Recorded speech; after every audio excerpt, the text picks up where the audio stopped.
Eu lutava para provar que a minha arte era boa. Para provar que o jiu-jitsu que eu fazia era superior às outras lutas.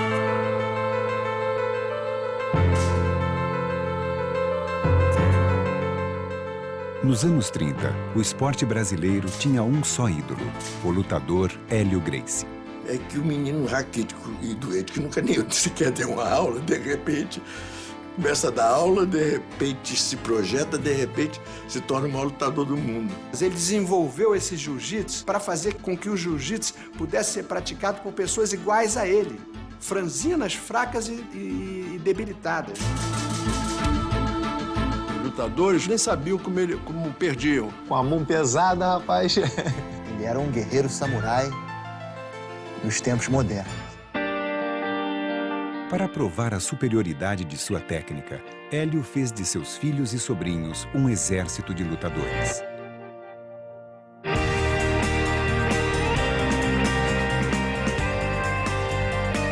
Não existe uma família com tantos anos, formando tantos campeões, fazendo uma mesma arte. Isso não existe. Se eu sou Gracie, eu estou pronto para representar a bandeira. Se eu sou Gracie, eu não acredito que outra arte marcial possa me vencer. Hélio Gracie foi um homem determinado e polêmico. Nós, Gracie, se não somos odiados, somos mal queridos por milhões e milhões de pessoas. Só a invencibilidade de um sujeito já bota um cara antipático. Ele veio para cá com a missão e cumpriu a missão de uma maneira muito honrosa e, por isso, protegida também. É sangue, suor e lágrima. É isso que foi a vida do meu pai. Não tem outra história.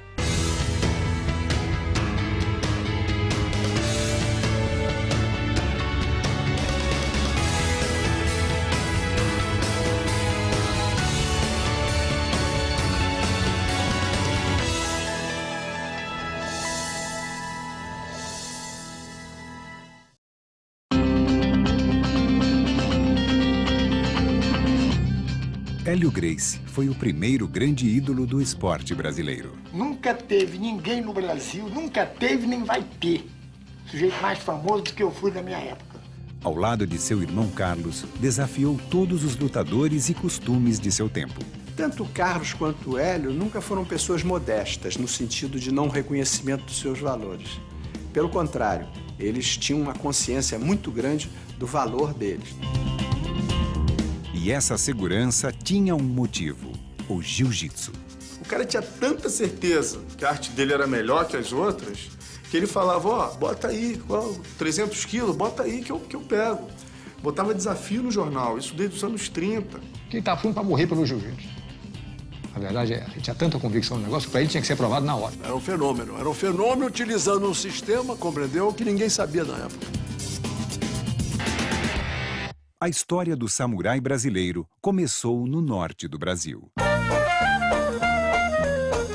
Hélio Gracie nasceu dia 1º de outubro de 1913, em Belém do Pará. A origem do nome Gracie é escocesa. O pai de Hélio, Gastão, era um empreendedor. Dentre os negócios que ele montou, ele formou o circo, o American Circus. E foi no circo que a família Gracie conheceu um misterioso lutador japonês, Konde Koma. Naquela época ninguém conhecia o jiu-jitsu no Brasil, então o Konde Koma foi a pessoa que trouxe para o Brasil essa atividade japonesa. Meu pai, como era o mais velho dos irmãos e muito arteiro, indisciplinado, meu avô decidiu então levá-lo para aprender jiu-jitsu, isso aos 14, 15 anos. Em 1922, a família Gracie se mudava para o Rio de Janeiro. Era o início de um drama familiar. O vovô, que parece que minha avó já tinha notado que ele tinha pisado na bola de vez em quando, parece que tinha uma namorada, não sei quem, pegou ele fazendo uma traquinagem qualquer, com uma amante, não sei o quê, e resolveu dar um baixa no meu avô. O tio Hélio foi o que mais sofreu com essa desorganização do núcleo familiar. A separação afundou a família em uma crise financeira. Hélio foi obrigado a viver de favor no Clube de Regatas Botafogo, onde logo mostrou um lado de sua personalidade. Ele conta a história que tinha parece que um tal de Fifi na época, o apelido do cara era Fifi, e o jeito ia fazer ginástica, e ele não gostava do jeito por qualquer razão, ele ficava escondidinho assim, a uns 5 metros de distância, sentado assistindo o cara fazer ginástica de peso ou o que for, e ficava dizendo Fifi, Fifi, Fifi. O cara mudou de horário. Só às 8 horas da manhã, eu disse, cadê o Fifi? Fifi agora tá vindo de manhã cedo, que horas? 6 horas. No dia seguinte, quando o Fifi estava já tranquilo, eu ganhei. Ô Fifi, já foi embora no clube. Mas a infância de Hélio foi marcada por uma doença que nenhum médico conseguia explicar. Não podia fazer nada, muito franzino, dizia ele que era sujeito a desmaios. Ninguém sabia por que esse tipo de fraqueza que ele tinha. Por conta, eu acho, dessa instabilidade emocional, porque na época ele foi examinado e não foi constatado nenhum problema físico. A vida do garoto franzino começaria a mudar só em 1925, quando seu irmão Carlos montou a primeira academia Gracie de jiu-jitsu. O tio Hélio e o tio Jorge foram morar com ele. E praticamente, a partir desse momento, ele passou a ser o pai dos 2 irmãos menores. O jiu-jitsu era uma novidade no Brasil. E para conseguir alunos, Carlos adotou uma estratégia ousada. Ele promovia lutas e promovia desafios e dizia no jornal, se você quiser ter um braço quebrado ou uma costela partida, procure o Carlos Gracie. Qual era a maneira que ele tinha de provar? Confronto real.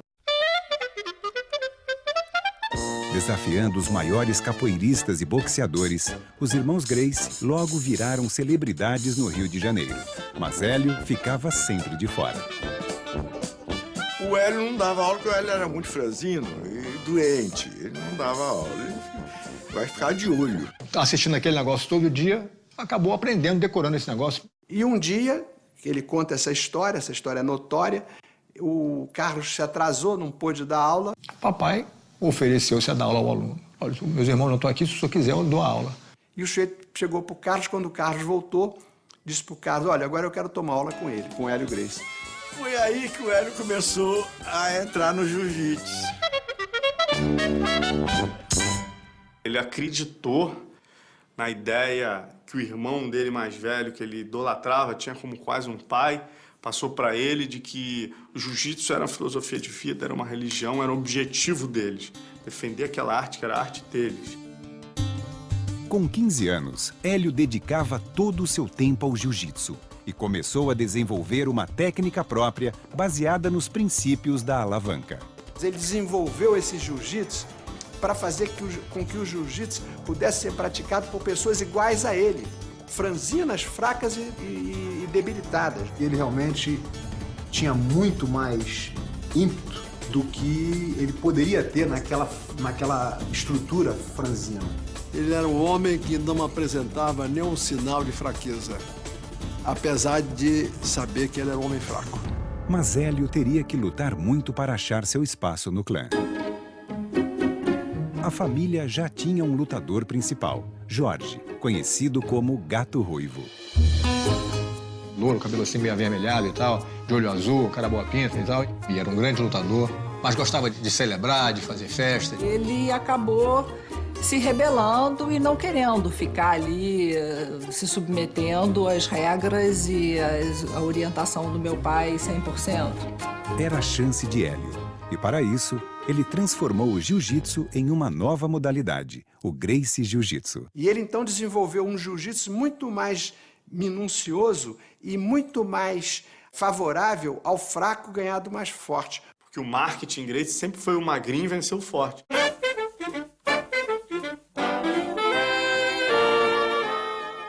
Eu nunca entrei numa luta para ganhar. Não perde. Se você não perder, como é que você vai... É questão de como é que você vai virar isso tudo para você ganhar. If you're talking about an actual street fight, we know that over 90%, maybe even higher than that, end up on the ground. A luta em pé, ela é bonita no cinema, ela é plástica, mas a luta se define no chão. Derruba e finaliza no chão, no pescoço, que é o único órgão onde você aperta e você provoca o apagamento do oponente. E Hélio estava determinado a desafiar os maiores de seu tempo. Tio Hélio contra o Fred Ebert teve uma repercussão na imprensa, assim como astro de cinema internacional. O campeão de luta livre norte-americano Fred Ebert era 30 quilos mais pesado do que o adolescente de 18 anos. Tá com um cara 5 quilos mais pesado que você. É complicadíssimo, entendeu? E os jornais previam um massacre, mas a luta acabou interrompida pela polícia. Eu perguntei, papai, quem ganhou a luta? Ele falou, olha, eu fui para casa, ele foi para o hospital. Então... O estilo novo surpreendia a todos, mas o lutador Manuel Rufino dos Santos acusava os Gracie de roubar nas lutas. Uma luta que pudesse cheirar a marmelada, para eles era uma heresia. Aí eles eram extremamente agressivos. O Rufino dos Santos vinha andando, 2 irmãos seguraram o portão para que ninguém entrasse ou saísse do clube. Os outros 2 ficaram na beira da calçada para ninguém separar. E o papai falou, Rufino, eu ouvi dizer que você está dizendo que a nossa luta é marmelada? Eu vou te mostrar como é que o negócio é marmelada.